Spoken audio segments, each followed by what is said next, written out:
YouTube, Buddha Gem here, with a response to GregariousMisnthrope's video, Liberal and Conservative.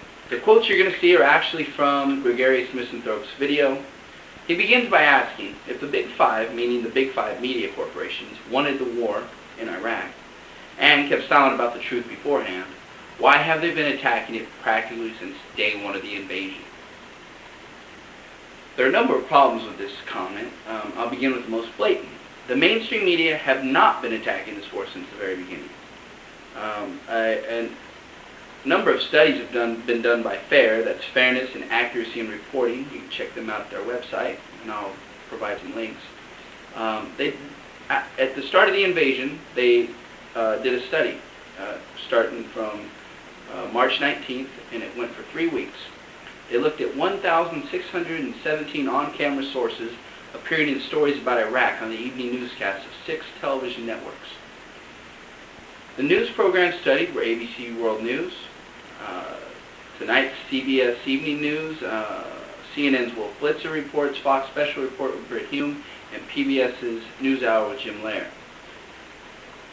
The findings might surprise you if you, like GregariousMisnthrope, think that the media has done nothing but attack this war.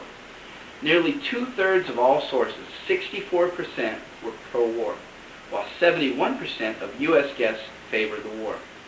Anti-war voices were only 10% of all sources, but just 6% of non-Iraqi sources, and just 3% of U.S. sources.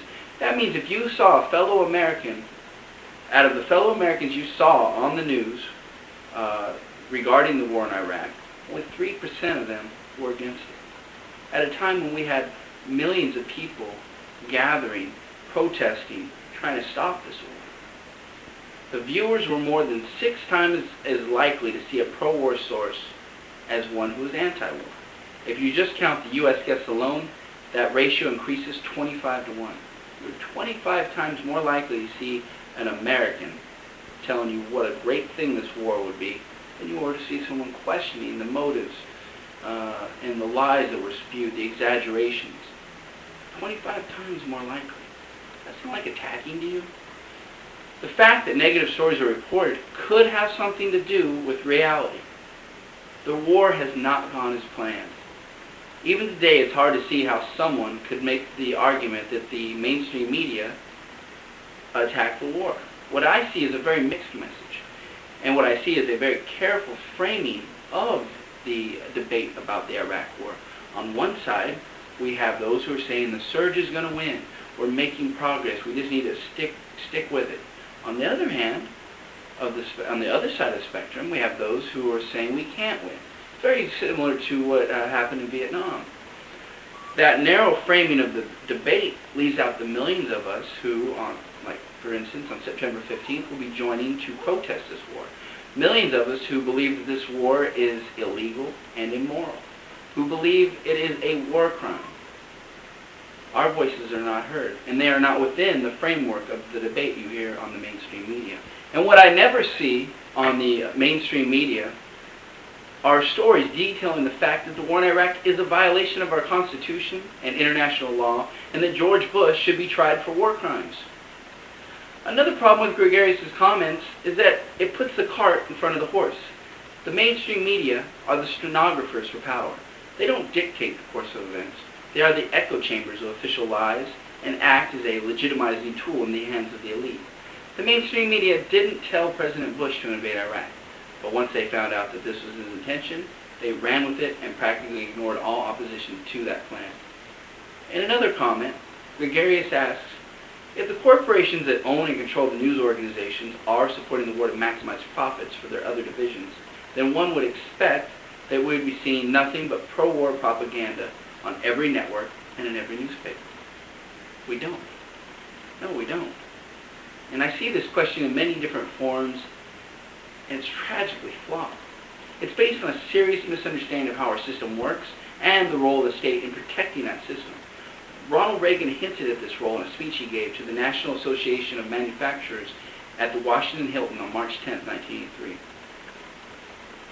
In it, he said, "It isn't the nutmeg that's at stake in the Caribbean and Central America.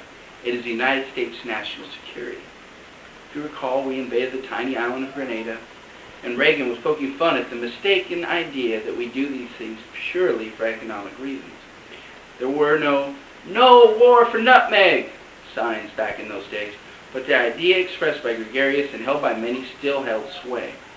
When Reagan told us it wasn't the nutmeg, but the United States national security, he was actually telling the truth. Grenada certainly wasn't a military threat. But like Vietnam, the Soviet Union, Nicaragua, Iran under Mossadegh, Chile under Allende, Nicaragua under the Sandinistas, and Cuba under Castro, Grenada was an example of an alternative to our capitalist system. The security of our global capitalist system was threatened by this example and stamped out by brutal force. The state does not go to war to maximize profits. It goes to war to protect and expand our global hegemony and maintain our global capitalist system. The easiest way I can explain this is the world is playing a U.S. version of Monopoly. The state is dedicated to making sure that nobody quits playing. Yes, your tiny third world nation has no money, no property, but you must continue to roll the dice, land on our properties, and owe us more and more and more money, which we will extract from you through your labor pool and your natural resources, stealing, robbing, and pillaging your country and your people. When nations decide they want to play another game, maybe a Marxist game, maybe a quasi-socialist game, something independent of U.S. wishes, they're met with brutal force. Finally, I would just like to add something to the dialogue on conspiracies. Gregarious is reluctant to believe that the mainstream media are smart enough to pull off such an intellectual coup. I see this a lot too. They're stupid, right? George Bush is an idiot, right? Think about what you're saying. The people who own and control nearly all the land, labor, resources, and technology in our society are stupid. They couldn't possibly pull the wool over our eyes, right? They just bumble along and money falls in their pockets. You consider your interests. You consider what training you need, what education you should pursue, what job prospects to go after. You network with friends and colleagues to acquire varied positions. You actively pursue your interests. Why is it that you have such a problem believing that the richest fraction of 1% of Americans also pursue their own interests? And is it that hard to believe that their interests might not coincide with ours? Nobody's arguing that there is a monolithic conspiracy afloat. No ruling elite can sustain itself purely from secret cabals. Most of what the ruling class do is legal. Guess what? They write the laws. They wrote the rules to the monopoly game we're all playing. And there are genuine conflicts within the ruling class. That's essentially what you see when the Democrats and Republicans are debating.